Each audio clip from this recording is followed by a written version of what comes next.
আমি শর্মিলা সেন শর্মা বলছি। আমি 45 ব্লকে থাকি, পর্ণশ্রী গভর্নমেন্ট কোয়ার্টারে। আমি আজকে ঘরের পোশাকে, রাত এখন 1টা বাজে, ঘরের পোশাকে আমি বারান্দা থেকে আমি বারণ করতে গেছিলাম, প্রচণ্ড জোরে ডিজে চালাচ্ছিল, আমি বারণ করতে গেছিলাম।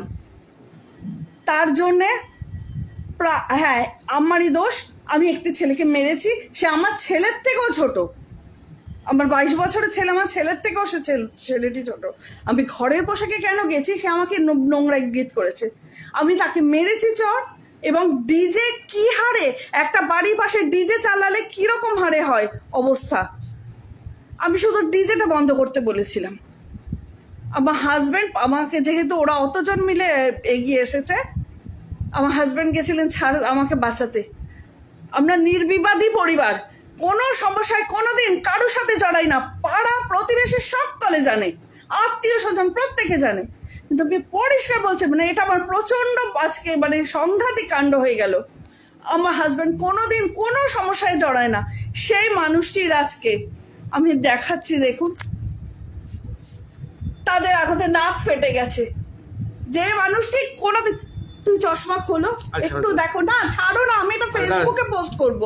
ঠিক আছে ঠিক আছে, খোলা যাবে একটু দেখো, একটু খোলো। আর খোলা যাবে না এখন, আমি এর সাজিয়ে বন্ধ করে দেবো, বন্ধ করে দিচ্ছি। দেখুন নাক ফেটে গেছে, আমার ছেলেকে টেনে নিয়ে মারধর করেছে, কিছুই না, এরা সব বারান্দায় দাঁড়ানো ছিল।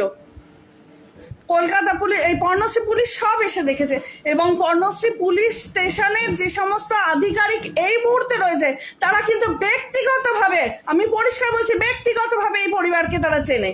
কারণ আমাদের কোনো কাজে কোনো সমস্যা কোনো কিছু হলে পরে কিন্তু আমরা সবার আগে থানায় যাই, কোনোদিন কোনো রকম যাতে গন্ডগোল না হয়। বাড়ির সামনে এইভাবে বাজি পোড়ানো, রাত 1টা অবধি ডিজে চলছে। পর্ণশ্রীর না, এটা বাবুঘাট।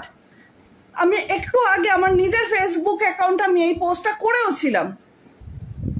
এইভাবে থাকা যাচ্ছে না, তার উপরে বারণ করে এইভাবে, ওরা বাঙালি নয়, যে ছেলেগুলো এসেছিল তারা বাঙালি নয়। আমি কোনো মানে বিদ্বেষের মধ্যে যাচ্ছি না, কিন্তু এটা সহ্য করা যাচ্ছে না।